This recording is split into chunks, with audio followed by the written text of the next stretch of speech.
Welcome to the Scale Model Podcast. In this podcast, we aim to entertain, inform, and promote the hobby of scale model kit building with interviews, reviews, and news about the hobby. The podcast is available bi-weekly where your favorite podcasts are found, including iTunes, Google Podcasts, Spotify, and Stitcher.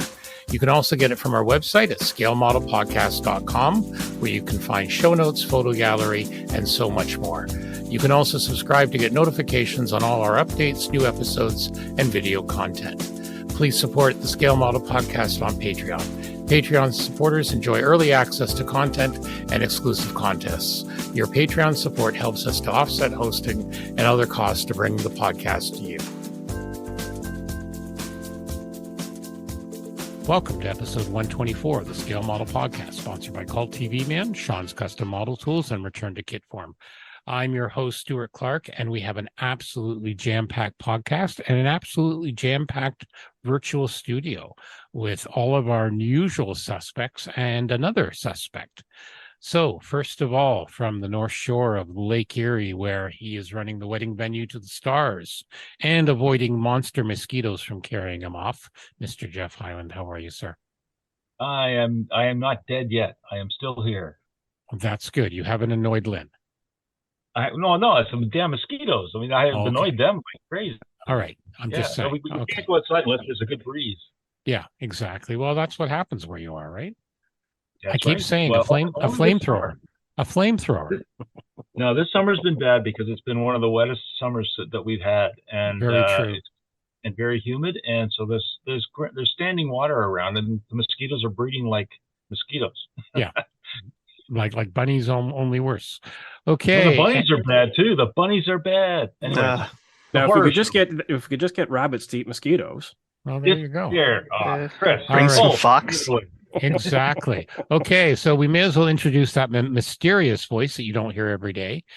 It is your friend and mine from the North Shore of Lake Erie, or pretty close. Not Lake Erie, Lake Ontario. God, Ontario. My geography. Sorry, man. Ontario.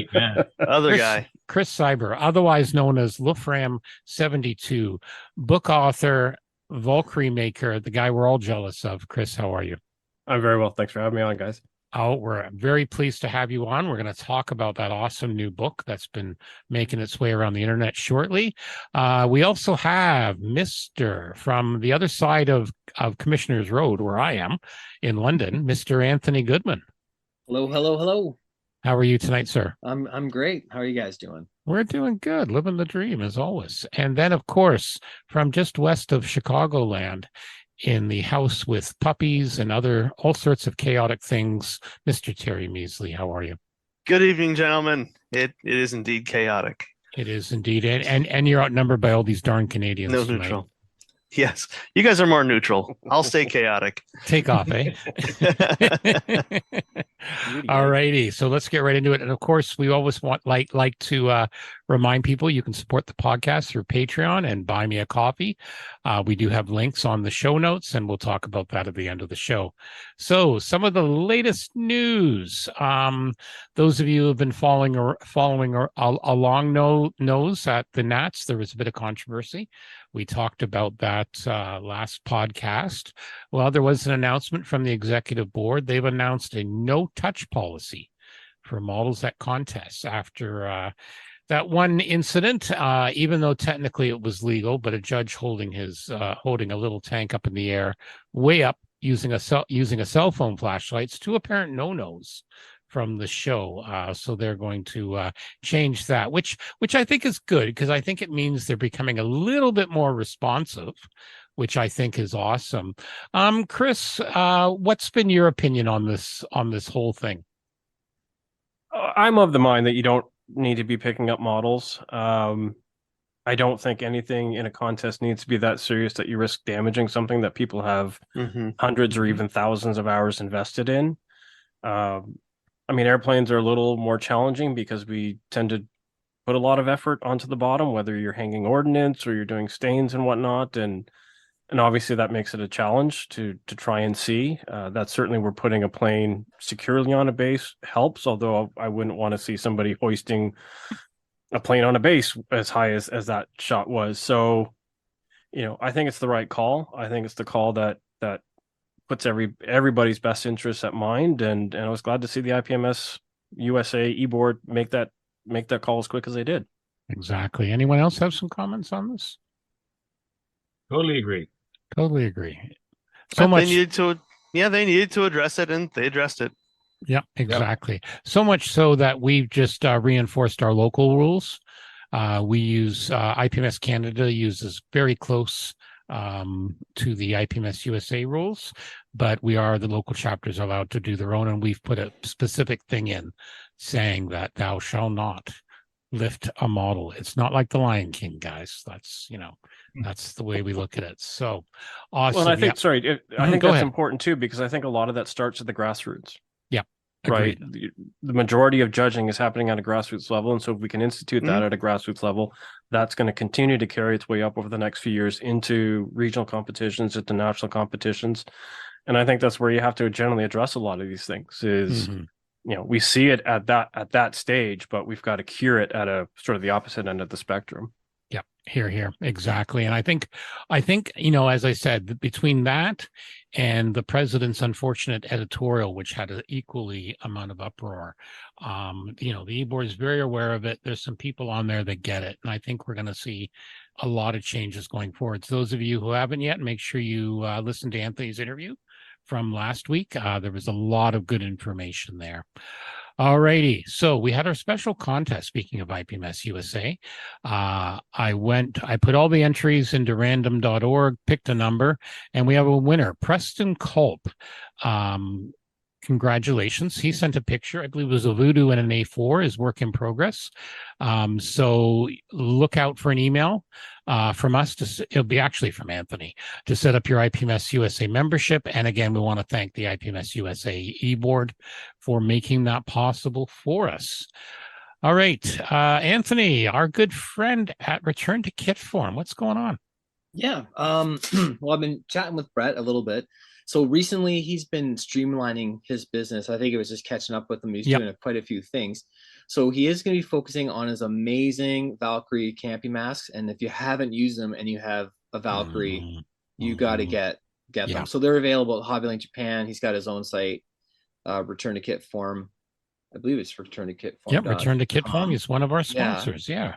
Yep. So I think he was doing a little bit of house cleaning, and he actually sent us some presents. So usually we're the ones giving the gifts. That's the way I like to do it. But he did send us a couple things. Let's see, Jeff, Terry, and Chris, you guys are screwed. You get nothing. But Terry and I lucked out. So Brett was so generous as to send us he sent me a couple of VF-11Ds. Which are cool. Yeah. And I know he sent me something as well in your package. He did send you something very cool. Goodies. I think it's the Black Aces Super Valkyrie. Right. So that's quite a rare kit. That's a good one to get. Yep. So I'm gonna have fun. Thank you with for that, Brett. Yep. And absolutely, the Valkyrie mask I think was a real stroke of genius. I've always sung their praises, and will continue to do so. You got to get some. Exactly. And he's got them for every kit too. Yeah, I used it for mine. For my YF-19, and it was just perfect. Worked really, really well. And for my my standard Volcrate, the VF1, I believe I did. I've been using them consistently, and they really do make it so much easier. So good guy. And something about a huge resin Macross kit, Anthony? Yes, there is. He did reach out and say he wanted to talk to me about something, but I don't think I have the go-ahead, so we'll just leave a little teaser there. We'll just leave the teaser, and we'll see if we can get them on. Resin Macross-related kit coming soon from him. All right. All righty. We'll all be doing that with bated breath. We may have to record at an odd time to match Australia, but that's fine. We can do that. So, all righty. So let's get right on to the latest hobby announcements. These are stuff we found in the last couple of weeks. Again, aftermarket. Mini Craft collection, 6 new 48 scale aircraft detail sets from them. So this is a kind of a cottage industry again. I love the way they're packaged in these little metal tins. They're a new company. So the review here, they got existing sets. So the first one is the F8 Crusader wing fold for the 148th kit for the Hasegawa. I know one or two people worked on that one. over the years. The wing folder will be applicable to all of them, including the French ones. Carefully packed in foam. Like, these are really nicely packed. And then, of course, our friends of the Modeling News, it's nice. They always do some nice pictures of the real thing. Base instructions there. And then we have the A1 Skyraider wing fold with metal gun barrels. By the way, Kris, feel free to interrupt at any time with any comments. The other guys interrupt me all the time. I interrupt them, so it's fine. So the wing, the Tamiya, the famous A1 Skyraider. That looks nice. That does. It's including you can see cannon through the wing there when it's folded, and he also has. It looks like some metal cannon barrels too, doesn't he? I know there's the. Yeah, it looks like it. Yeah, included with the set. Yeah, right here. Yeah, hinge rod. There's hinge rods, but there's also, I think, cannon in there. Yeah. Yeah, there is. Yep. And I love the way he's printed these, because like they come pre-protected. So they'll shell around. Yeah. Pretty cool. Yep. And there we go. Yeah. You love to see that kind of attention. Yeah. When you see that, that just elevates the whole perception of a company. Mm-hmm. To see that level of care and attention, even the way it's packed, it's packed like a Tetris set. Yeah, very, very detailed instructions and good instructions too. And then, of course, go ahead, Jeff. I was just going to say, this is going to be one of those aftermarket things that's a necessity if you want a super detail. Yeah. A 48 Skyraider. This is just beautiful. This piece. And then if you've got an F-18 and 48, the A, B, C, or D for the Hasegawa Kinetic, he's got the wing fold for that. Not suitable for the Super Hornet because it was different, but for the early ones. Again, nicely packed. A lot of nice detail shots there. I see they copied your weathering, the U.S. Navy, Kris. I'm just saying. What's with that? Yeah, we're going to get into that because that just makes me sick. That's so good. Yeah. The nice folding wings. I know. You see, he started looking at that, Kris, and he's been moaning for days. It's killing me. I know. I got good news, Jeff. It's way easier than you think. There you go. All right, we'll talk about it shortly.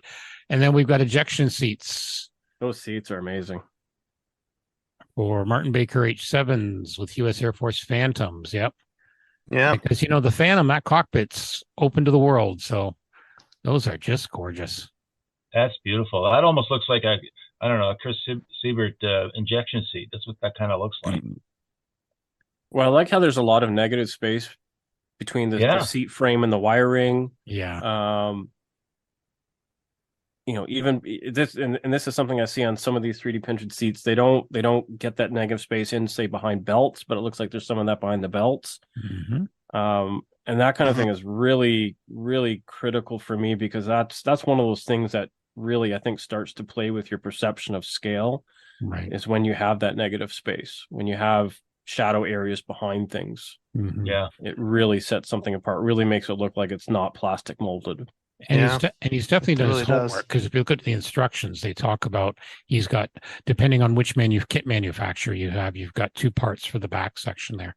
Mm-hmm. So that's interesting. And then the GRU-7A from the F-14. Hey, Jeff, aren't you going to work on F-14? Just, No. wait. I think the one you bought was the early one, so you might be, I got the A. Yeah. You got the A, but I'm sure we can find something. Well, this is for the A. Yeah, that's the A. The GRU-7's for the A. Yeah, it's for the A. There you go, Jeff. It was the NACE's SJU-17 that was for the D. Okay. There you go, Jeff. You have no excuse. No, this is making me salivate. Oh, and they were all, a direct descendant of the GRU-5 and the early A6. It's not until you employ an extreme macro lens that the print layers become visible. Yeah. I mean, if you're that close, that is many, many, many times larger. Yeah. If you're that close, you're judging way too close. Get your phone away from it. Okay. Get your phone away. That's violation of the new rules per IPMS.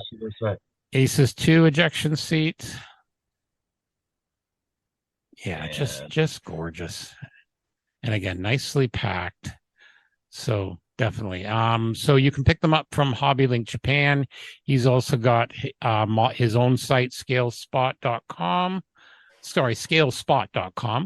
where he's got some gorgeous stuff there. He's in Sydney. So Oh, the other neat thing here, they've provided at least with the Aces too. They've provided the seat rails separately to the seat. This is a good idea, as it would allow modelers to display the seat outside the cockpit should they wish to. That's nice. So you can pop that thing in and out and show it off. Yeah, exactly. Yeah. There you go. Did you look at the sheepskin seat Yeah. covers on the F-16? Yeah, I saw that. That's pretty damn nice. If you're going to be comfy, right? You got to be comfy. Well, I think that the issue maybe is that lets him not slide around or something. I don't know. Maybe his wife knitted it for him. I used to have sheepskin seat covers on my first car, my MGB, but they were on there because the leather was completely destroyed. Right. All right. Those are absolutely awesome. So I'm glad I found that. Okay. Mini art. I know Terry's going to be interested in this. Mini art. They finally, people have been saying they're going to be doing this. This is the 148 P47D. The D-25RE is the start of their aircraft focus series in this scale, and first in a family of Thunderbolts. So I like the sound of family of Thunderbolts. Yeah, I know you would. I know that would excite you. It looks like it's going to come with. Go ahead. This is not a bad one to start with, though. This is the kind of the definitive bubble top fighter bomber. Right. It looks very nice. It looks like you'll have it in either the basic or the advanced, with all the extra goodies. Yep. And again, that looks very, very nice. So it's too bad Norris couldn't. Too bad Norris didn't make it to see this. Oh well. True. It's interesting the number of photos they show with the landing gear covers closed. I wonder if thinking in the spirit of the infamous Chris Becker, whether that's a consideration, whether they've actually engineered it such that you can, without any serious grief, manage to do it with the gear up. Yeah, and they also say the aircraft can be depicted in flight with the wheels down, but not touching the ground or sitting on the deck. Yeah, they've got the extended those flat. Yeah, so they're weighted wheels supplied. Yeah, they've definitely done their homework here. All new tooling, obviously. This is going to be very nice. That would be nice if they take a lesson from Bandai and just have different options. You do it with gear up if you want. Right, exactly. All right, and then of course at the bottom they got some of their new stuff, but it's all stuff we covered last time, so yeah, I'm not going to go back through it again. Yeah, we did the waders, the tractors. They got all the different tire types too. That's pretty impressive. Yeah, Is that all in the kit? That's all in the kit. There. Yep. That's great. Beauty. Yeah, that's really nice.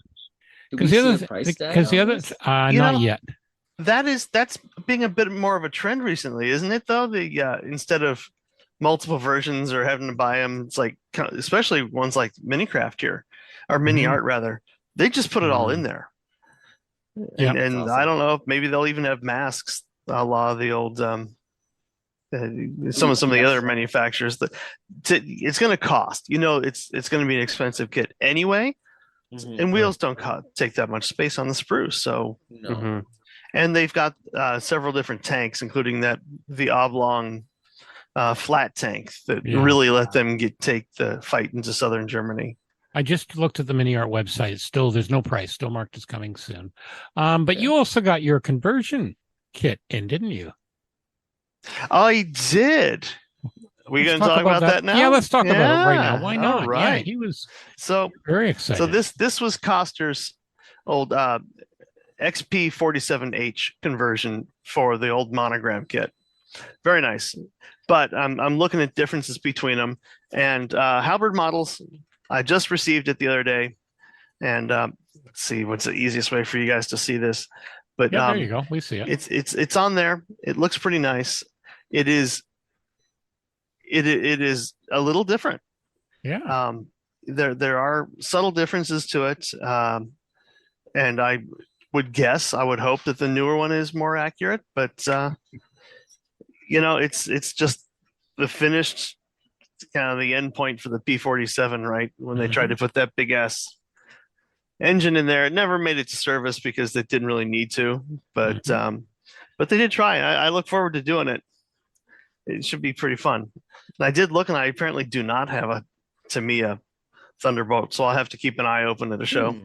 We'll keep an eye for you. You never know what. Oh, they'll show up. The Tamiya kits are it's everywhere. Pretty common. It's a pretty common one. Yeah, they're like M&Ms. Yeah. All right. You'll have to send us a picture of that comparison. That looks good. Yeah. Okay. Moving on to Tamiya, their upcoming releases from September from their website. They mentioned here the 112 Team Lotus Type 72D. Looks like they're doing another combo kit, the 48 scale Falk with 190 D9 and a staff car. That I believe is a repop. And then they've also got the ME162 with the kettle rad. That's also a repop, and a Martyr 2 in 135th scale. And then always fun down below, tools and paints. You never know what you're going to see here. So you've got the modeler's brush, the modeler's knife, and then they also have diorama texture clay. And if we go to that, yeah, it's like looks like clay in a bag, and they have brown and an earth color. You never know what those wacky guys at Tamiya will do in the third party, and if we'll actually see it here. Who would have ever thought, you could put dirt in a bag and sell it? I tell you, exactly. And is it European dirt or Asian dirt? European swallow or African swallow? Have I also? It's not listed here, but has anybody else seen Tamiya doing chipping fluid? Oh, I've seen that. You've seen that? No, I think I've seen that floating. I think I've seen that floating around on Twitter, which tends to be the social media of choice of Japanese modelers. I'm pretty sure Tamiya is doing a chipping fluid now. Interesting. I'm just looking here what they have. Just doing a Google, but I don't see anything. But again, you never know. Stands to reason. I think I believe I saw that as well. Okay. Well, we'll see how long Twitter remains in business for Japanese modelers. But that's a whole other... Well, somebody took to spelling it Xitter, which in Spanish, where the X is pronounced, if I'm not mistaken, SH. Yeah, it really makes a lot of sense. Same with Chinese. Chinese is like that? Yeah, Chinese does too. Zhu, yeah. Shitter. Yes. Shitter, I love it. I love Perfect. it. All right. Seems about right. Another cool company I was like seeing that I'll probably never build because I am not worthy. 3D Wild, our good friends from Monster Aircraft Carriers with amazing detail. They are releasing a 350th scale model kit of the USA Midway CV41. That was actually the longest serving aircraft carrier in the 20th century. So that was commissioned just literally months after World War II, and it served including the first war in Kuwait. So this is going to be the Monster 350th version. And they mentioned a couple other things on the site. But what I love, and I love this company, they posted on their Facebook page. So apparently another company beginning with H, so I'm going to assume Hasegawa, apparently they're going to release a 350th. And they have this whole thing here. What will be surprising to many that 3D Wild, its co-development partner, small designer based in Belgium, will be taking the exactly opposite path. They're going to do the first fully printed 3D kit that can compete with traditional plastic. And these guys will do it. Like, these guys do their research. So there's a whole little Facebook post there that's well worth reading. In the comments section, somebody suggested, is it Hobby Boss / Trumpeter? Because they have a reputation for having done the CAD Hobby drawings. Boss does. Oh yeah, that's right. You're absolutely right. That would be my guess. Yeah, in the comment, knowing Trumpy, they'll mess this one up one big way or another. Yeah, I forgot about Hobby Boss. You're actually right. Well, to be fair to you, my first guess was Hasegawa when they said H. Yeah, and they say we have a David and Goliath story here. So. Yeah, 1 week after they announced it. So that's going to be that looks nice. And I know hobbyists and people who like building aircraft carriers are going to like that. They're also going to release the Japanese heavy cruiser Keiko and again, Furutaka. Yeah. Thank Furutaka. You. See, I'm as bad as Mr. Goldfinch for pronouncing things. Hey, you got Yamamoto last time. I know. Isn't that pretty good? Yeah, Jeff was very disappointed without missing a beat. So I know Jeff was very disappointed. He was hoping. I was impressed. Give credit where credit was due. It's only taken you 123 episodes. I know, and I'm still bound to screw it up eventually. So that's fine. This whole debate about this presuming it's Hobby Boss or whatever. I mean, I think I don't think this is quite a big a deal as they make it out to be, in my no very little opinion. They're gonna hit the people who, as they want the one-stop kit. Yeah. Right. There's that top tier of modelers who are looking for ultimate accuracy, the latest thing. That there's a whole niche, and that's what they're serving. Hobby Boss can have everybody else, and we're seeing that, I think, increasingly in the hobby. We're seeing it in the way that Mini Art's going to release different versions or different levels of the P47. We see it the way that ClearProp and Arma have done in the past, different levels of their kits as well. That strata, the different strata of the hobby, of depending on how crazy you are, there's going to be a kit for you. So I think the two will work not necessarily well together, but they each have their own place. Yeah. So, it's frustrating when somebody comes along and says, "Oh, we're doing this too," but I don't think they're speaking to the same people. I don't think they're going to have to worry, because again, I've seen some of the results that people have done, and just stunning stuff. Absolutely stunning. Okay, extra decal out of Hanitz. That didn't take long, did it? No, I didn't. You know what? They probably were in the loop. Airfix probably told them. So they've released 3 or 4 decal sets for the recently released Westland Sea King by Airfix. Absolutely stunning kit by Airfix. And if you decided you didn't want to build Damien, which was the single airframe that had 3 different schemes for it, they've got a whole bunch more. So you've got 7 in part 1, 7 in part 2, 7 in part 3, and 7 in part 4, 7 in part 5, 6 of them in total. Sorry.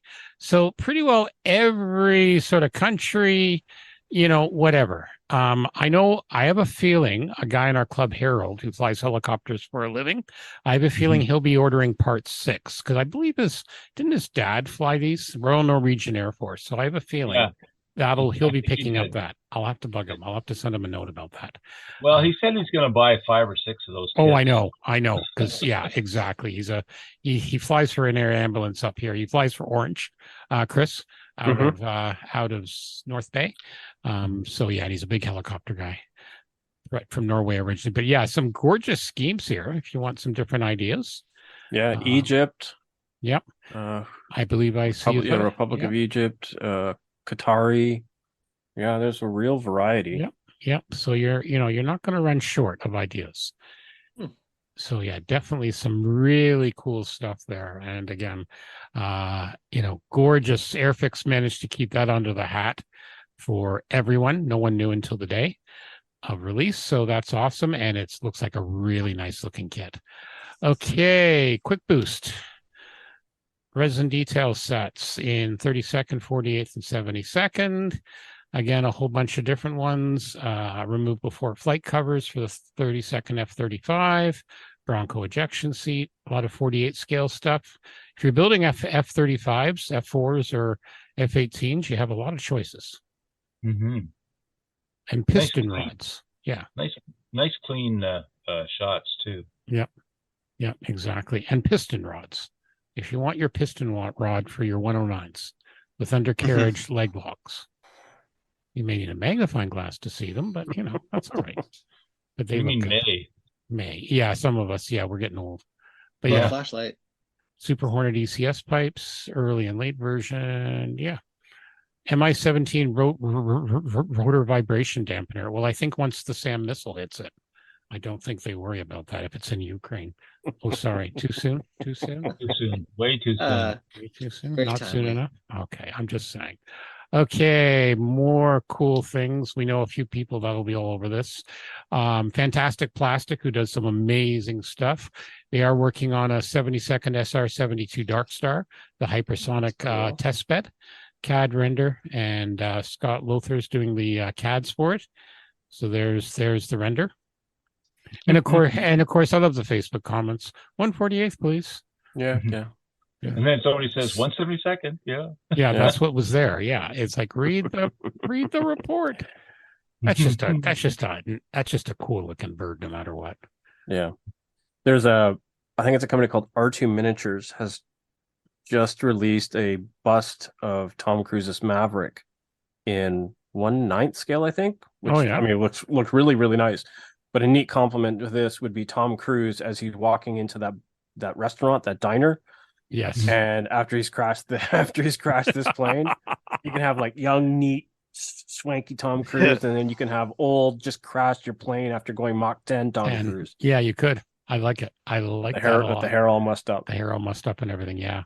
Okay, moving on. Border Models is they're continuing their 1/35th scale aircraft, and there's still people going, why? But dioramas. So looks like they're going to do a Mark V kit, according to the rumor monger. Apparently, there is some accuracy issues, according to some of the commenters there. But hey, it's a 1/35th Spitfire. You want to do a diorama now? You can. Mm-hmm. So again, coming soon. So yeah, nice looking engine. Border does nice stuff. I'll say that for them. So that's coming out. And then our good friends at Special Hobbies, who I just love because they update their website, not just Facebook. So they commented they were at San Antonio in a hotel room. San Antonio?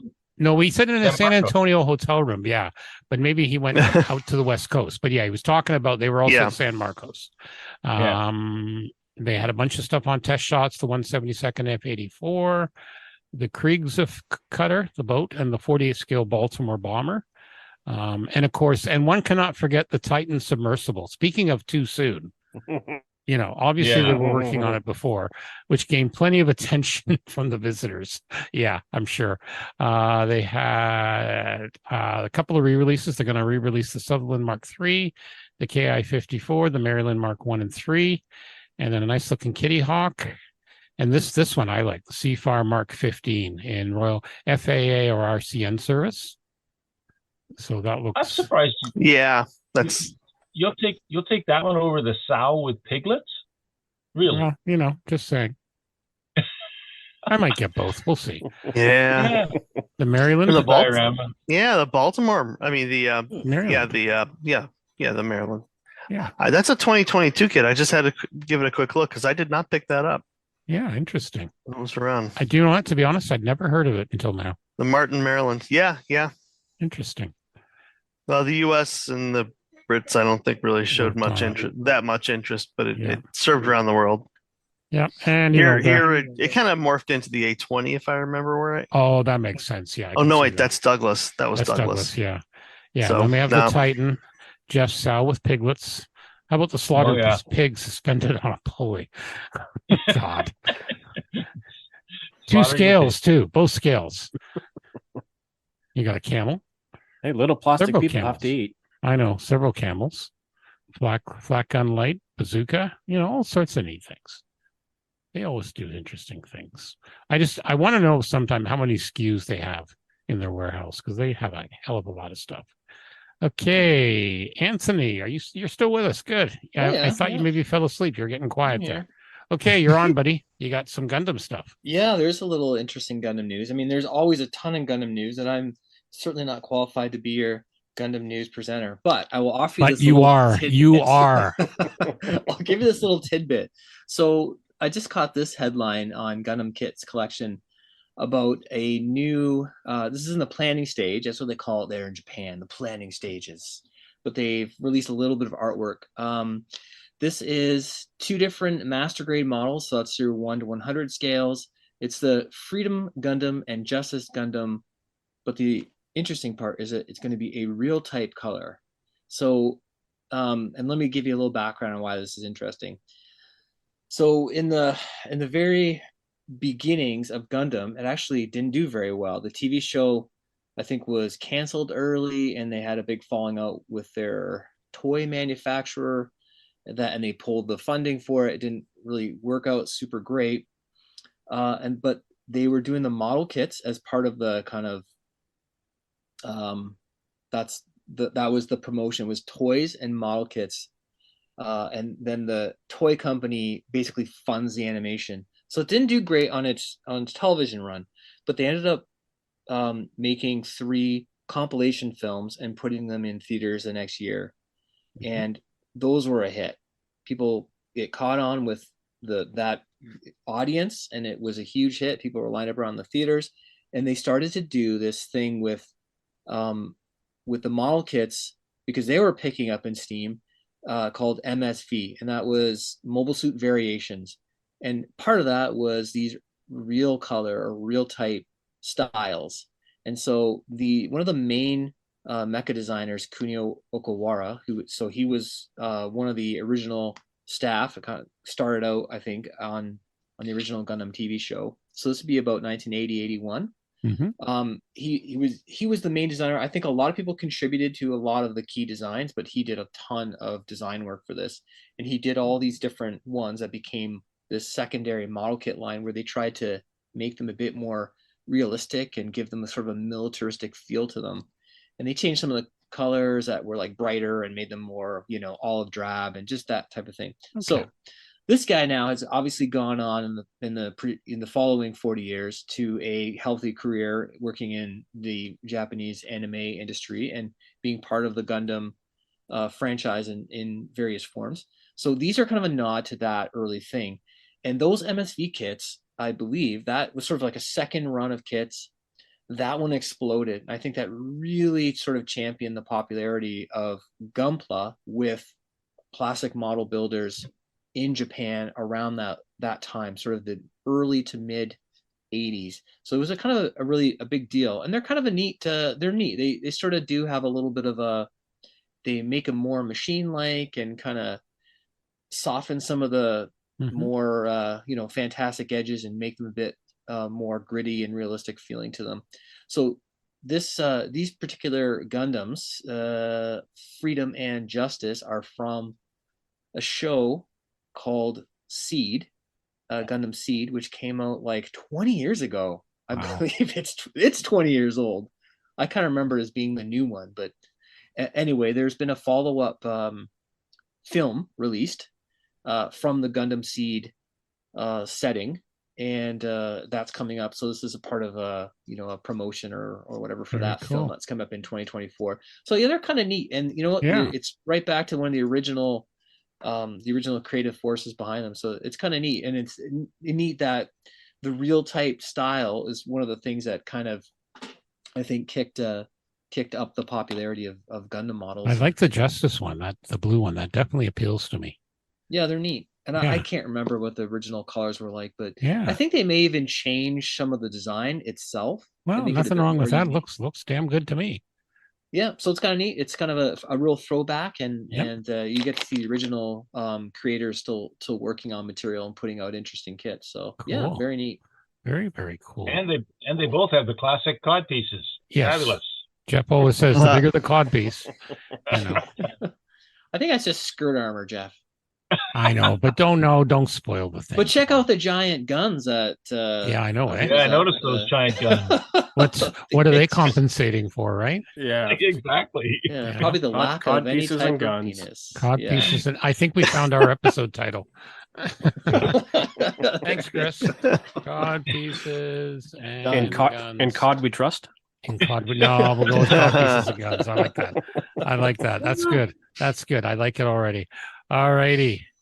Anything else from the sci-fi end of things, Anthony, or stuff from Japan? Nothing else? That's cool. All right. That's cool. That's fine. Okay. Speaking of, it didn't just come out a while ago and there's already aftermarket. AFE Modeler has some aftermarket for if you wanted to upgrade your 1/16 half track, German World War II half track from Das Werk. Corrected drive sprockets. Look at the quality of that casting. That's just amazing. I wouldn't even, I think I can see the difference, but obviously there's a slight difference, yes. But obviously purists want it right, so that's fine. Yeah, I think the fillets are slightly thinner. Yeah, I believe that's a little more detail on the bolt heads, but Yep. That's a 3D print, right? Yeah. There's no more resin. And then they've got corrected front seats. Wow. Little springs on the back.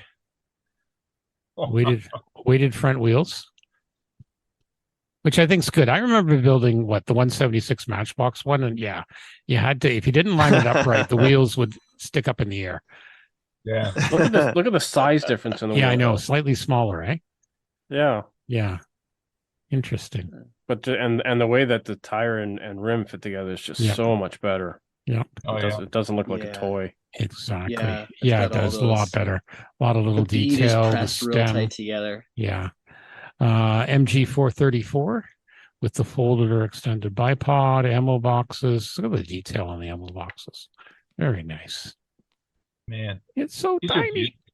Look how small it is. And the handle, you can position the handle up, the carry handle, up or down. Cool. I gotta think when you take these tiny little pictures of something in your hand, you really have to dedicate a little bit of time to working your thumbnails and cleaning things. Oh, a good macro lens too, yeah. And you also see here, and coming soon, looks like there's going to be a figure kit for it. Looking over, going, was that an ambush I hear? Was ist das? Was ist das? Was ist das? Was ist das? He's giving somebody the stink eye. I know, eh? No passengers. No overly dramatic. That is a great pose. That's a very good pose. All right, let's go on to what's new at ScaleMates. As people know, I throw up the link. Full kits, new tool only. And we are recording this on August the 21st today. Iron Shipwrights, USS Triton, SSN 586, and USS Dolphin, both in 1/350th. Some sub-kits there. Yeah. A 72nd. That Panzerjägerwagen looks like it's floating on the tracks. It does, doesn't it? It's a really awkward angle for a painting. Yeah. MiG-29K from Hobby Boss in 1/48th. Musing Hobby has this is actually, this is the one with the full interior kit. I read about this somewhere. So this is a T-80U with the full interior kit. Going back to the 20th, AS-350 helicopter, Texan 2 from Aztec Models, 1/72nd scale on pre-sale. Raytheon Texan 2. Yeah, all the different, a lot of Air Forces in the Latin America used it. Actually, Canada did too. We have a couple. Yeah, I think it's gone around with different localized names, but it's a neat aircraft. And then we've got U-Star with a King Tiger Henschel turret with the full interior in 1/48th. You're seeing a lot more armor kits in 48th with full interiors now. I've definitely noticed that. Ryfield model just downscaled their 1/35th. What was it? The soft skin. Hang on, I got it on a link here. The M1024A1 MATV. Oh, really? So that was it. That was the 4-wheel softkin that they came out, Oshkosh, that came out with a couple years ago. Now it's been downscaled with full interior to 1/48th as well, along with resin wheels and a photo etch detail set. Very cool. That was just posted to their Facebook page 20 hours ago. And then we've got some Gundam Bandai with Namco, the Ultra Steel Ogre Gear, 1/72nd. Yeah, scale. I'm not sure if these are with any series or not. No. Do you know, Anthony?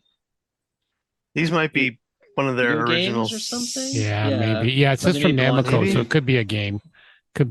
Yeah, I wouldn't be surprised. But yeah, so that's kind of cool. If we go a little further down there, they have another Gundam Seed entry, a new tool. So they're obviously kind of riding that anniversary train. That's always a big deal. The anniversaries, they always kind of come up with a lot of new, new molds or repops of existing kits and that kind of thing. Okay, August 15th. We've talked about this before. The XB70 Valkyrie in 1/144. That would still be a big bird. That would be a very big bird. Flak Tower on 1/700th scale. 1950 Le Mans winner.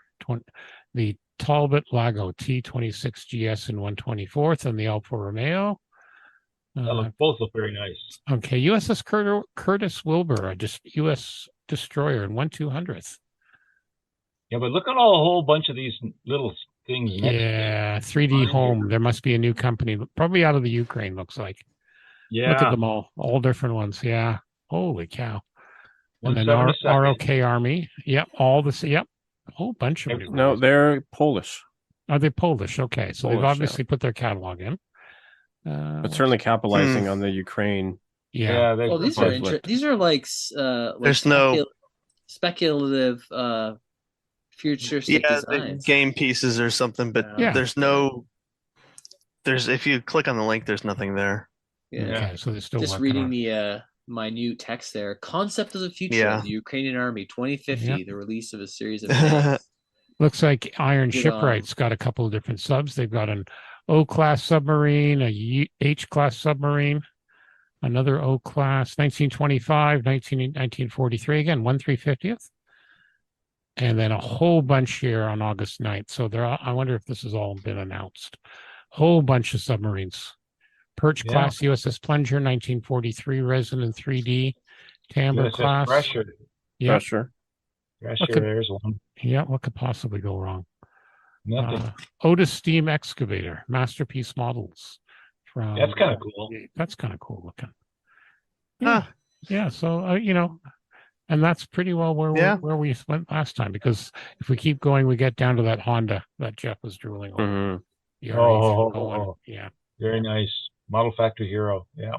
You just have to mortgage the house.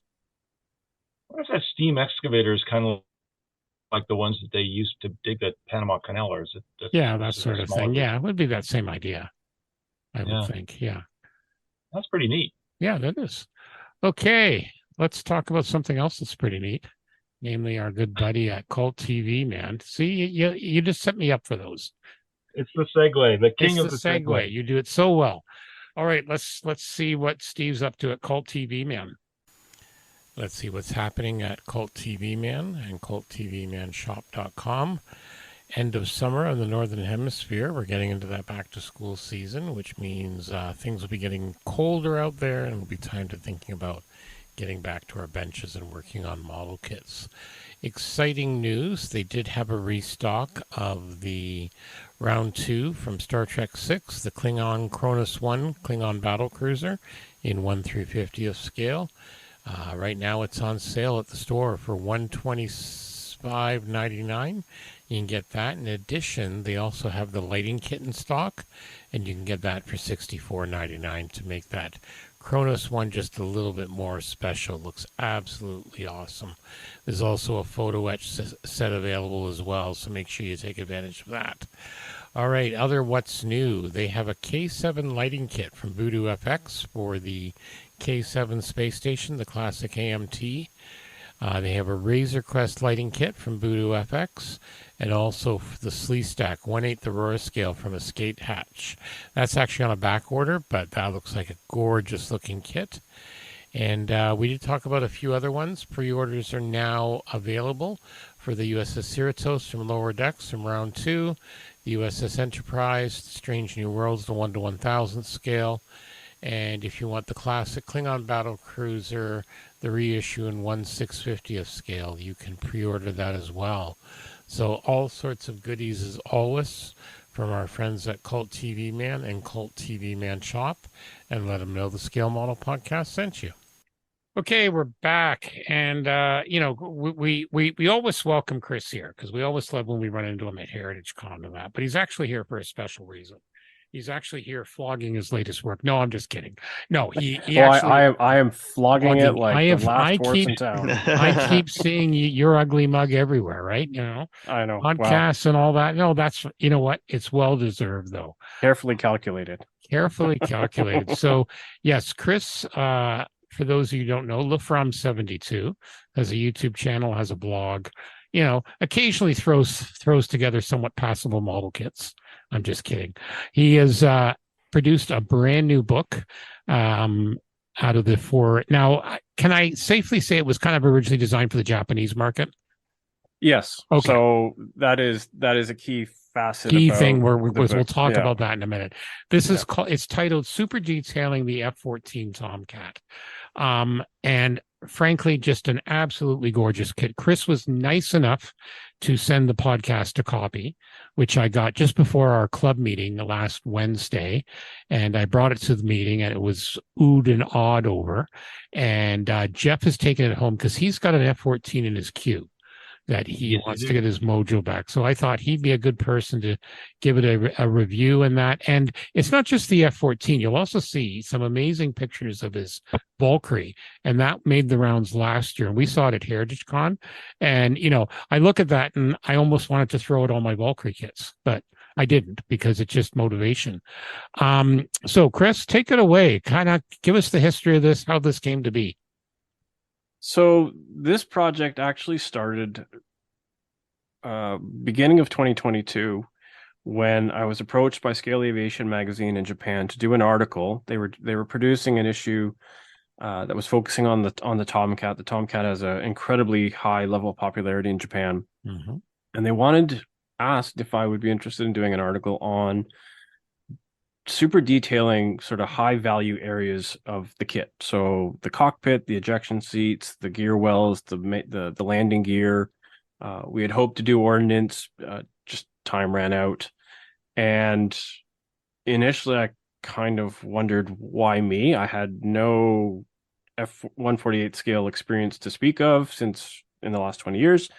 I had no modern jet experience to speak of, but the editor that I work with there, Noah, is very sort of supportive in that kind of gently pushy way. I think you'll be fine. Let's just try it. And so over the next couple months, that's what I did. Went down to Wheels and Wings, bought myself a Tomcat, brought it home, and just went to town on it as best I could. And basically that was the brief. Just build it the way that or detail these areas the way that you would do it if you're doing it for yourself. And part of it also comes from a slow push that they're doing at Scale Aviation, I think, to try and, I mean, it's a Japanese market magazine, but I think they're trying to broaden the perspective a little bit by bringing in some international modelers. Okay. So one of the intermission builds that's in the book is my BF-109 G6, and that was sort of what connected me to Scale Aviation initially. And it was through a new segment that they had, or a new section of the magazine called Modelers Abroad. And I know Matt McDougall's was the first one. I think I believe it's a German fellow has also been featured, and I think it might have stopped after four or five runs, but they've had this focus on doing a little more international representation. And fortunately, I've had a chance to do several things with them, including this article. So once it was published and the magazine was out and was, as a whole, the magazine was really well received. Every so often, Noah would ask, "Are you ever going to finish that?" And no, my bench is small. I work in 172. My display space is small, so I don't know, maybe one day, but I'm not in a hurry. And so he'd ask every few months, and finally towards the end of 2022, in fact, I think it was Boxing Day, he had asked me again. And I got to thinking to myself, there's probably a reason. Opportunity knocks, you generally have to answer the door. And so I said, "Well, why do you ask?" He said, "Well, we'd like to support you if you choose to finish it." And so we talked about what that meant, and ultimately he said, I think it's worth doing a book. And so I picked my jaw up off the floor and said, okay. And so we sort of hammered out some details, and eventually things got moving. And it was, overall, it was an incredibly rewarding experience. It was a very challenging experience to do a lot of things I had never done before. A lot of the techniques that are in there, I've thought about how I might do it in other cases, and I've seen people doing things, and there's some things that I just plain made up. And so a lot of it was done on the fly, which added an extra level of challenge. And of course, 148th, around double the size, but it's about 10 times the work. And so there's a lot of things that I didn't really accurately consider when I said yes, but we mostly got it done, and the book is the result. Absolutely gorgeous. 128 pages, full color, A4, English and Japanese captioning throughout. The Western left side binding. I was wondering when it arrived. I was wondering how they were going to bind it. I have to admit. I got to tell you. Yeah, go ahead, Jeff, because you have it in your hot little hands. I started reading it. The frontispiece, the first few pictures are this, and I thought, okay, this is so great when they show pictures of the target aircraft, like they got real pictures of the plane for reference shots. And I looked through all these pictures, and I realized it wasn't until about page 5 that I realized this is the model. These are not reference pictures, and they are like, look at that. That looks. It's outdoors. The lighting is perfect. The shadow work is perfect. I mean, this is top-notch modeling, at its best, Kris. And that's not me sucking up because I want a free book. This is really top-notch. Just absolutely gorgeous. Now, what's interesting, because we were talking a little bit pre-show about, it is designed for the Japanese market, and one of you were mentioning some of the idiosyncrasies of Japanese magazines and books. Who was that? Was that you, Anthony? That was me. Yeah, that was Terry. Or I think we were discussing that. I think it's Anthony. Yeah, so I love collecting Japanese model art books, and they have a real sort of long tradition of them, and they're always really interesting. But there's always like you said, idiosyncrasies, like these bizarre. They make this beautiful, like high glossy book that will focus in on a subject, but then they'll have like the tiniest picture.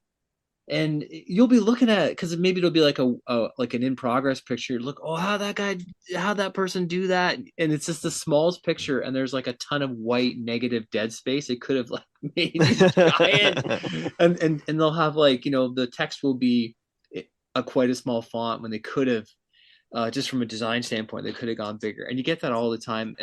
Don't get me wrong, they're full of huge huge, really zoomed in photos and that type of thing too. But then but there's a lot of detail they're packing in this book. Well, I will tell you that I did have to read them wearing my Optivisor. That's because he's old. But the other thing too is we should say, like you say, you've got other kits in here. You've got the 109, you've got your Valkyrie, you've got that absolutely gorgeous Arma Hobbies P51. I'm glad you weren't in the Mooseroot Cup. Yeah, you would have killed us. You would have killed us. And the Albatross. It took Dave Knights about, I think, 15 minutes to text me asking if I could be bribed. And for the record, I know he went on one of the Moj podcasts and sort of made it sound like I poo-pooed him and whatever. I, for the record, did not. I know. I was open to bribes. I mean, I enjoy a good bourbon. Yeah. But I did say, look, it almost builds itself. You'll be fine. It'll be great. I did my best to sort of coach him through it in a very positive way. And it's in his wheelhouse. That's what he builds. Yeah, I'm not going to comment on that. I mean, that's between Dave and his maker. But this book was when it was brought to me. It was explained right away that this would be a full English book, which is a bit of a departure from a lot of the books that I think Dai Nippon Kaiga does. Right. I know they have a couple from there's a Japanese weathering master, Shuichi Hachi, that usually now has English as well, just because he is so popular in both Japan and in the West. But it was, that was an important thing for me. I think it was an important thing for them because as far as I know, I'm the first Western author that they've done a book like this with. Wow. So having it be something that, because I can certainly put a lot of effort behind trying to build awareness for it, having that English was important. And there are a lot of really big photos, which is, a nice difference from even the magazine. The magazine, they try to cover a lot of ground, and I think that's part of why some of the photos end up being small. Whereas in this book, we've really tried to focus on having, we still got tiny type because that's just what we had to deal with, but we've got a lot of large photos, a lot of zoomed in photos, and as far as the type, the captioning goes, all the work in progress caption is done by me. So There's no machine translation, and even then, Noah, the editor, he speaks excellent English, so he handled the copy for the rest of the book. So it's all very readable. It's like I said, it's not machine translated. It's all written in English, and then was translated to Japanese. So it's in that sense, it's not like I think a lot of Japanese books that people might be used to up until now. Mm-hmm. Well, no, go ahead, Jeff. There's no question. I agree with you, Kris. I read through these things with a view to looking for the the mistranslations and the little weirdnesses and things like that, because that gives me joy. He's weird. And I didn't see any, but I did, as I was saying in our little email exchange or text exchange earlier, I did find one caption on page 70 where they didn't put any. It just says English text is written here. English text is written here. Well, and at least we didn't hide any great secret on that one, right? At least the Japanese aren't going, well, we got the great secret, and the English people will have to do without. Well, you'll have to do. You'll have to put a little update on the website. There you go. What was in there? Well, and I was looking thin the wings to a reasonable scale thickness. There you go. There you go. There's the update. There was the translate. Like I was looking, and you've got it on your webpage, like page 30, where you talk about the landing gear. I'm looking at this initial picture. I'm going, holy cow! But then, you make it very clear on how to do it. 0.3, 0.5, and 0.7 millimeter brass tubing. I'm gonna have to get an extra magnifier. But that's okay. But yeah, very easily explained and how to do it. And as you say, it can apply to other kits. So I can see some of my Valkyrie kits having some extra gear detail, for example. Yeah, and I think that too is an important thing, is that despite the fact that this book was about the Tomcat and it was about the Tomcat for a specific reason, a lot of what's in there is as applicable to almost any World War II or post-war fighter or military aircraft. All the stuff about detailing the gear wells, the gear legs, the cockpits, all that technique is it doesn't matter what you're building, you can make it work, right? And there's probably things in armor that you can make it work from, just as I've pulled techniques from armor and watching armor modelers, similar with the paint technique that I do, the blended ink technique. That will work on anything. And certainly with more experiment, people can find any number of different ways to use that. So, that's if it's not about the Tomcat, it just needed the Tomcat as a canvas to convey all that. One thing I want to jump back to real quick is about the photos, Jeff, that you were talking about. Those outdoor photos are a hallmark of Scale Aviation magazine.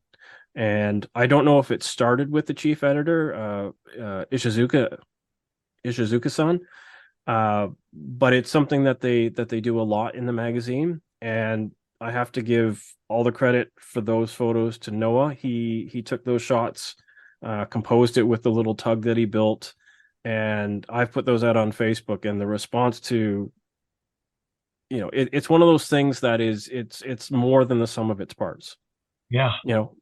Good model, yes. Good photo, yes. Good photo of a good model in the setting that Noah did was, because you've got the ocean in the background. It almost looks like, I don't know if there was a boat back there, but it feels like there's so much context to it. And then they put it on the base, and the only thing that a couple people noticed that it was missing were tie down chains. There are a few little things that give it away as a model, but I had a lot of people say on first glance, why are you posting a photo of the real plane in a model building group? Agreed. Which, absolutely sucked me in right out of the gate.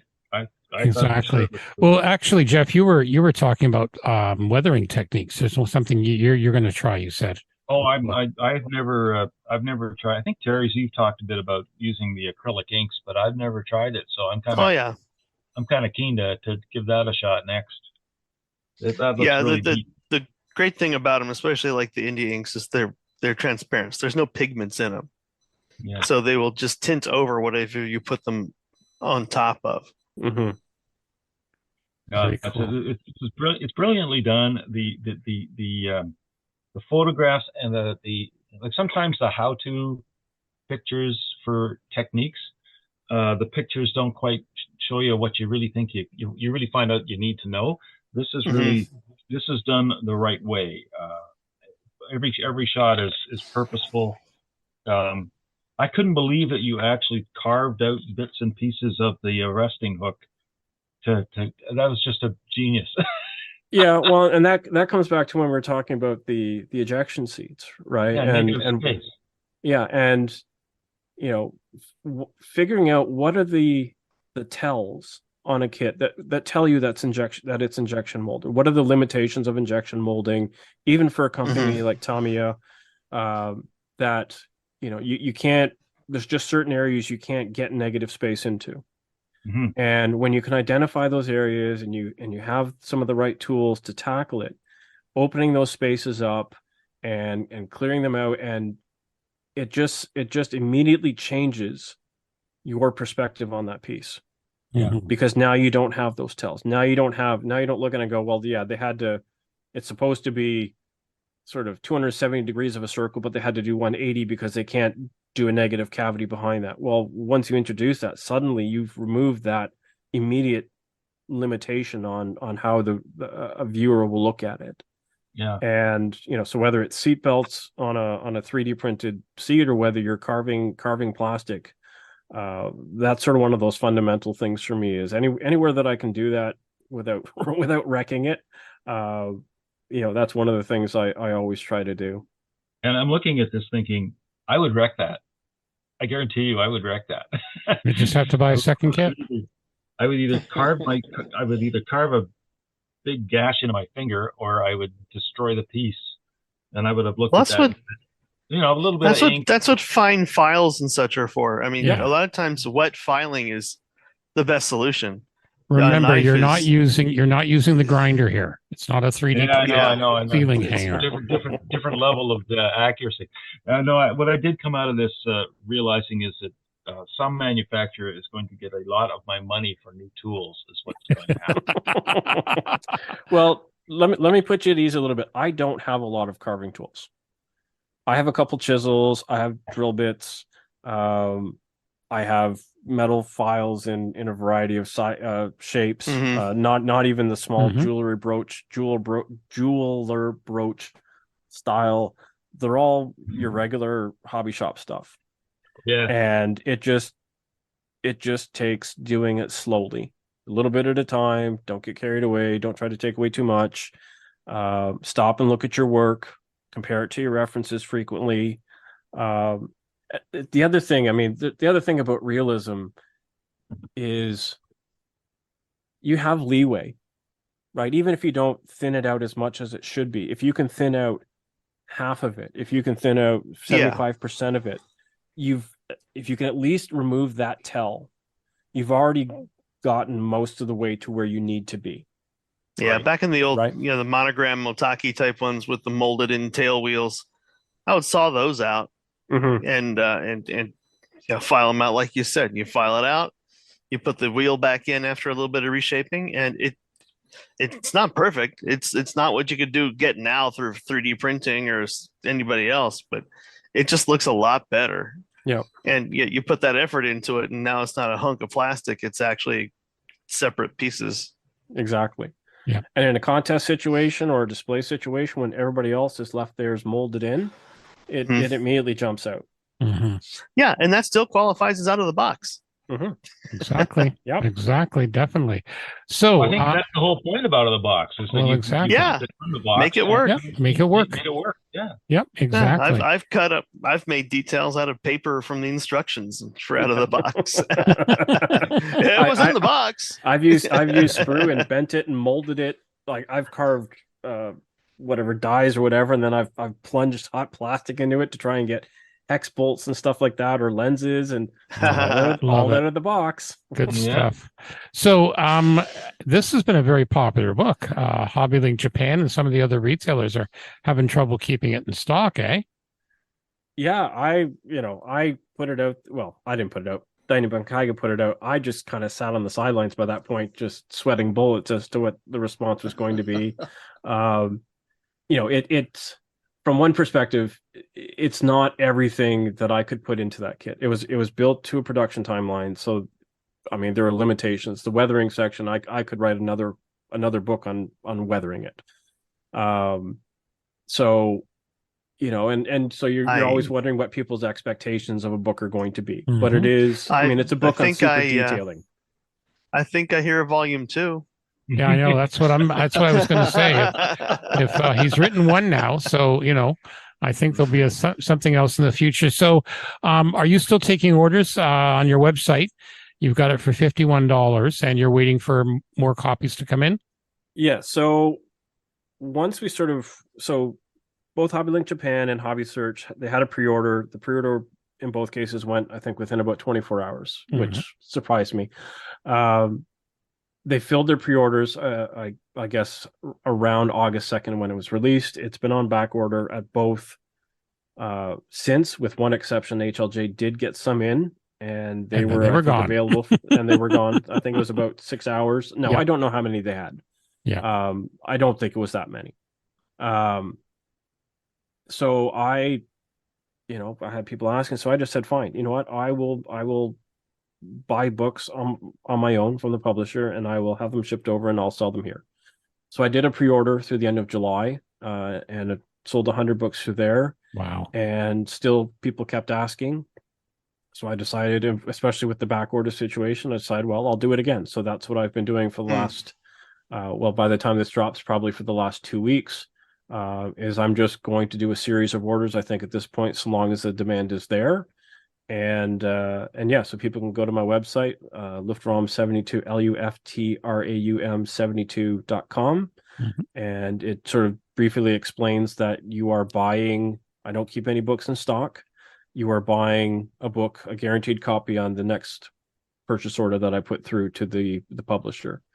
So that's been open as we're talking here for about 5 days, and I'm pretty much ready to put in an order for 60 books ahead of schedule, and then as soon as those ship, I'll keep adding to the next order. So awesome. Yeah, no, it's awesome. And your website too, we're going to have the link for both purchasing the book and your website in the show notes. And again, fantastic website too, if you want to see some other great pictures. I see you mentioned here the Valkyries back from Japan.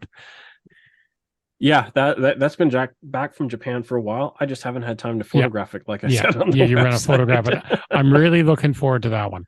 That one I'm really looking forward to see. But you've also got, some World War I stuff. Just again, some amazing stuff on your website.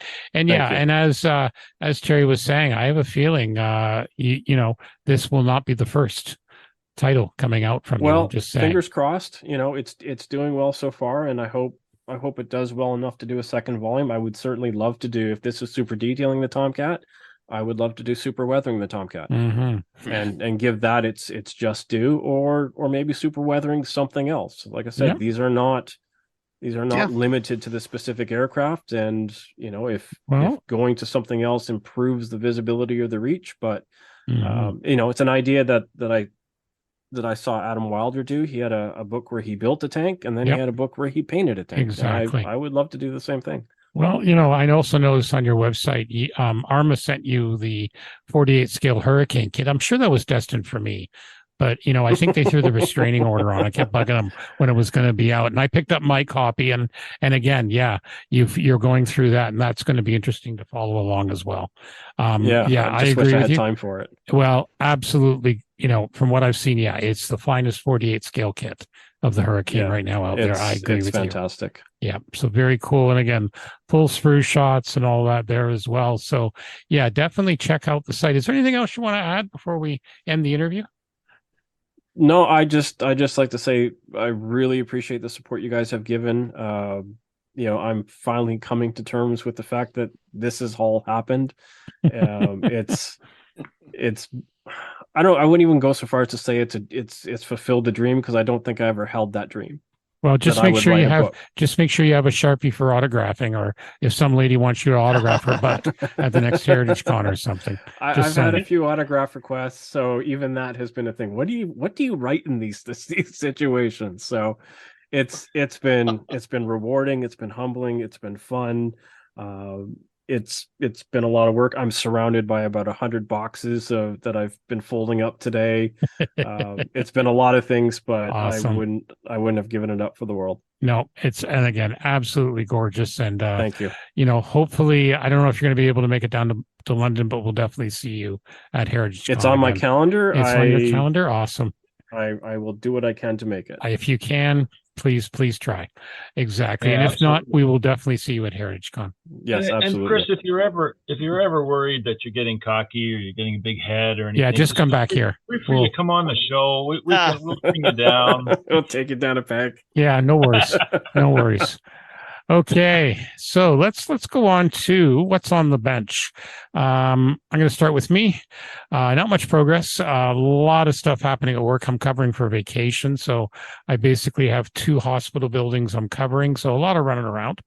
But as I just mentioned, I was at my local hobby store on the weekend getting a sponsorship arranged for the show, and lo and behold, what jumped into my hand is yes, the Arma Hobby 148th Hurricane Mark II-C. And as we just said, I had a quick look at it. Absolutely gorgeous kit. I've got some basement reno work a little bit going on, so I've had to move the airbrush booth, so I got to do some more masking on the satellite. Try not to go cross-eyed, but yeah, that's what with me right now. Jeff, how about you, sir?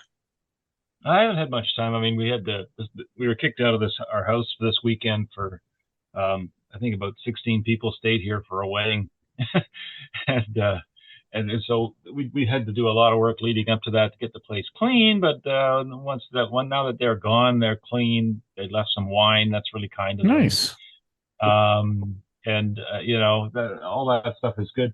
I've been working on the Savoia Marchetti, this double hull beast, painted in Porco Rosso colors. So we'll see. You'll get there. Mamma mia. Mamma mia. Pasta Fazula. It's getting there. But otherwise, no, I'm hoping to have some free time now to maybe actually work on something. I did one of the kits I picked up from that local fellow in London who was selling his uncle's collection was the Italeri 172nd XB-70 Valkyrie bomber. Yes. I know you picked that up. It is kind of calling to me. I just feel, it's a monster kit. It's a big project. Yep. Yeah, I figured there's going to be a lot of plastic dust, but I got a new respirator, so I should be good. Well, that's good. And you got your grinders, so it's worst comes to worst. You never all know. Good. Okay. Awesome. Terry, how about you, sir? Mostly back to cleaning the bench is on the bench. Yeah, I'm getting rid of some clutter and stuff that's been sitting around for quite a while. You know how it is. Yep. And I find stuff that I knew I had but lost. So my goal is to get rid of a lot of crap over the next few weeks, and then work on the surface of the bench and get to the place where I can start working again. Beyond that, pups getting me up at 5 or so. That doesn't help. No, it's okay. My cats get me up at 5, so I know the feeling. Except I just feed them and go back to bed. You got to take them out. No, I take them out, and then Zeus and Toshi decide that from 5 to 6 is the best time of day to play. Of course, so I can't even go back to sleep. Oh dear! But Toshi's up to 37 pounds now. He's a muscular little guy, and he's growing into those ears. We'll see. Yeah, exactly. All right, good stuff. Kris, what about you? My bench is boxes, mailing labels, and books. In between all that, I am working on Arma Hobby's 172nd scale F6C Mustang. So I'm doing the French photo recon plane, which is actually for another book that's coming up with Joycraft called Mini Hanger Number 1. Very cool. And then I've also got a bit of a secret project, which I can't go into details, but I'm having a Chris Meddings moment. Sort of got my little secret thing on the side there. So hopefully in the next month or two, I can maybe. Well, just remember your fellow Canadian podcast when you release it. We're glad to have you back.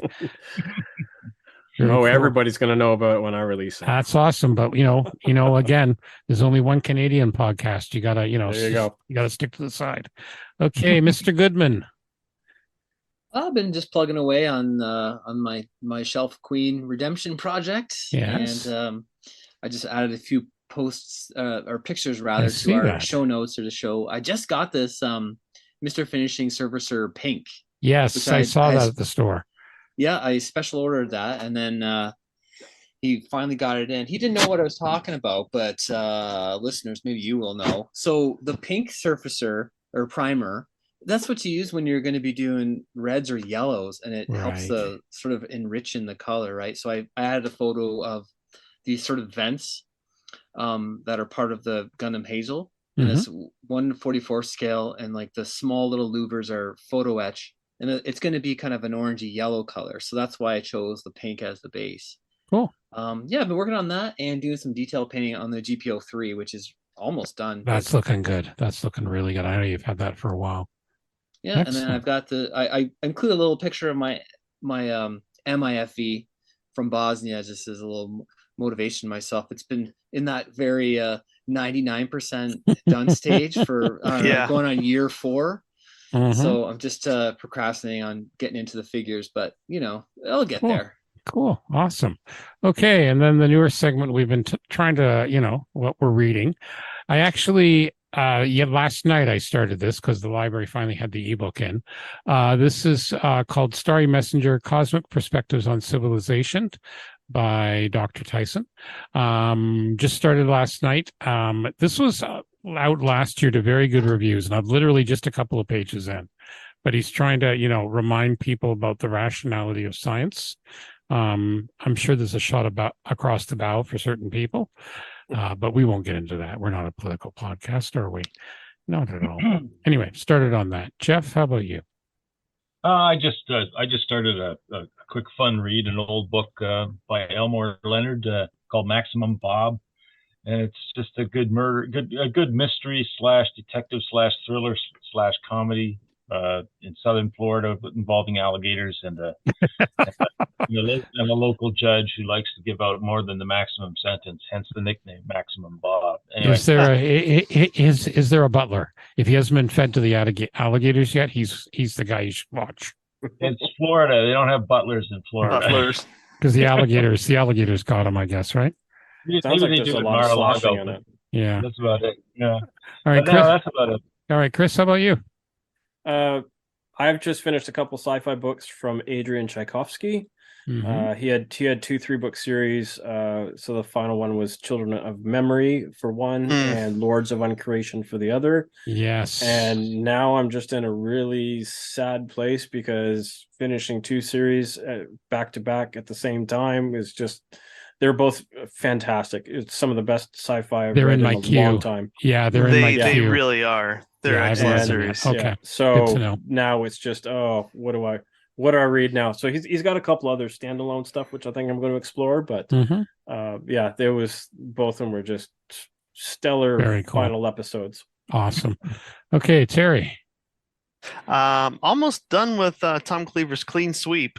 Probably just a couple more settings, maybe 20 or 30 pages left. Something like that. It's been very good. It is so much information packed in. Yeah. He does a great job of telling the stories behind the people and how some of the political situation moved in as well. But there's so much of it on the 8th Air Force's fighters, but it's also as much about the bombers. Anyway, that's gone well. I did start Moorcock's Elric books. Excellent. So that moving along with those, you can tell they were written many decades ago. It's a different style than modern. Yeah. But you can see the foundations, just like his foundation was Tolkien and such. You can see what happened afterward, really drawing from this. It's very interesting. Oh, you'll enjoy them. Great series. I should go back and reread them. It's been like 30 years since I've read them. But great. To Chris to bring up the date, I had picked up a Elric figure at Wonderfest, and it's very nice. I did start cleaning that up, so I should put that on there too. That's the other thing I've been doing, just cleaning up some resin kits here and there. And they're like, I've never actually read those books, so time to read those books. There you go. Yeah. Awesome. Okay, Anthony, what have you got? I just finished. I'm not starting anything right at the moment, but I just finished up Simu Liu's autobiography, which I really enjoyed. He's like you might know him from Shang-Chi, or he's in the Barbie film, and he was in a really popular show called what was it called? So popular one right out of your head. Sorry, Chris. Was it Kim's Convenience? Yes, thank you. Yeah. Kim's Convenience. Yes. It was really interesting because he's his parents were he details his grandparents and parents' life in communist China and his own roots coming from China. as an immigrant and growing up in Canada for the most part, and his journey to being a full-time, Hollywood actor. It was great. It was really interesting. He was it was well written. It was an interesting story. But I mean, I've also been covering my eyes this whole time because I don't want to spoil a surprise. I got in on the Hobby Search pre-order for Kris's book, and I almost had the Hobby Link one. I think I put it in my cart and walked away, and I came back to finish the order, and then it said it wasn't available, and I was like, holy crap, what's Hobby Search? And then quickly opened up an account there and got it on that one. Didn't know he was gonna be selling them himself, right? So and I just really want to crack open to that book. So I didn't look at it at our meet. I've been looking away when Jeff's been holding up the pictures and just like plugging my ears when you talk about it. So it's a fresh experience for me. So in other words, did you get your shipping notice? Pardon me? Have you got your shipping notice for it at least? Yes, okay. I do have the shipping notice. It's en route. So all right. I'm so excited hopefully about it doesn't that. take long. So Jeff, in other words, don't take a picture of every page and send it to him, please.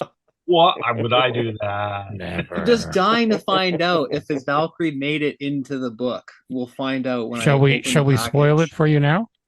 Oh, what a mystery. Shall I turn to page 70? Yeah. Sure. Well, he knows because I mentioned it at the club meeting. So the spoiler was already gone. All righty. So yeah, no, that's going to be fun. Okay. Let's talk a little bit about our good friend at Sean's Custom Model Tools. Now we're going to talk a bit about Sean's Custom Model Tools, one of our other sponsors of the Scale Model Podcast. Some very cool things, both 3D printed and the Goodman Super Sanding Blocks. Let's start with the Microset and Microsole decal set bottle stand. This is purposely designed for the microscale set and sole. Most modelers over the years, they've tipped these bottles over. So this is a very handy thing. At $14.95, you can put them both together. They're printed in blue and red for easy identification. Comes with a black base, and they actually have little magnets on it, so it keeps them in place. Definitely a good deal. I use mine all the time, and I can well recommend them. Let's talk a bit about those Goodman Model Super Sanding Blocks, namely the Value Pack Combo for $28.99. You get the 80 grit, 180 grit, 220, 320, 400, and 600.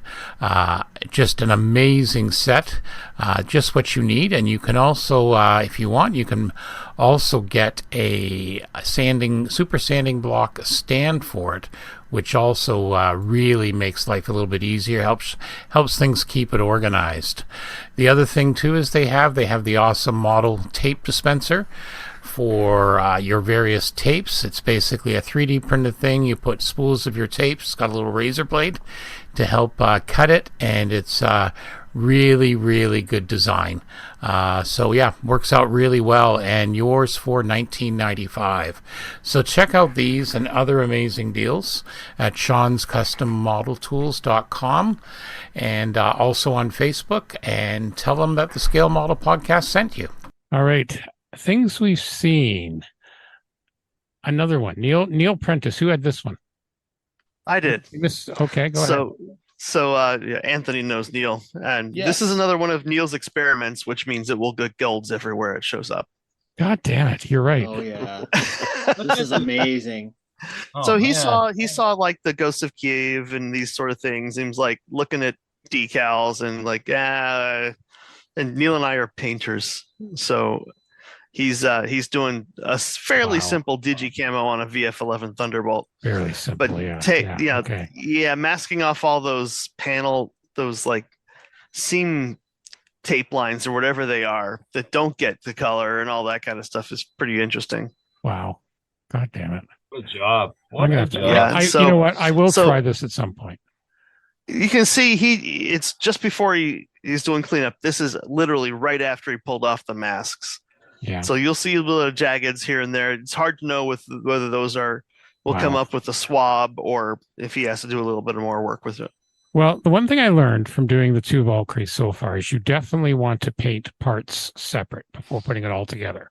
So that's one thing I have learned, and I'm just yeah. And they're all a little different. I'm not sure. I know. True. I don't know what this VF11 is like when you build it up. I have one in the stash, so. Very nice. And I see he Awesome. tinted. Go ahead, Chris. Sorry, Anthony. It's Anthony. I'm a huge fan of Neil's. His stuff is always really mind blowing. God damn It's it. awesome. It's exciting to see this. Chris, I should send you pictures of the Macross F-14 he did with the thrusters and with all the instrumentation and all this kind of stuff he did. Yeah, it's not just, and it would have been valid to put UN symbols just on a F-14. That would have been valid, but no, this is the test bed, the intermediary before the VF-0. Nice. Yeah. Send those along. I'd love to see that. Yeah. I don't think I don't know if I could ever do a digital camo. That just is too much for my brain. But he and I rarely do. I on World War II stuff, I'll do clear plexi. But he on science fiction stuff, we rarely do clear. And he's pretty heavily tinted this canopy yellow. And he's put the pilot in, so he's gold tints. He's going to do it. Oh yeah, flight, definitely. Yeah, he'll always do pilots. God damn it! It looks good. I can't. Amazing. Yeah, Absolutely amazing. I look forward to seeing what else he does with this. Yeah, that's going to look good. Anyone else have anything? Any last minute things we've seen? Anyone? Bueller? I saw. So Mung has that one new 112 scale McLaren race car. Yes. People have seen that. Have you seen the resin driver that comes with it and the price of the resin driver that comes with it? No. The car is $208 American. The driver is half that cost. Oh, Jesus. For a little driver. If you can find a link, throw it on the show note for me. And I will do that. Yeah, just throw it. It's good for a laugh. Yep, exactly. All righty. See, like I said, all aspects of the hobby we cover here. So, Chris, thank you again for joining us. Always a pleasure. You're welcome back anytime. Thanks for having me, guys. As a fellow Canadian, and we wish you all the best with continued big selling book sales. Hopefully it'll make the New York Times bestseller list. It looks great. You know, my philosophy on books like this is if you get a few tips out of it and it makes you try something new, it's well worth the price. And $50 is not a large amount for what you're getting here. Exactly. No. And again, thank you for providing us with a review copy. You're very welcome. Which means Jeff's going to put his F-14 kit higher in the queue. Unless you use some, I know there might be some weathering ideas you can use on your Felix Stowe. Oh, don't! Oh, now he's got a wing that wings Felix Stowe, Chris.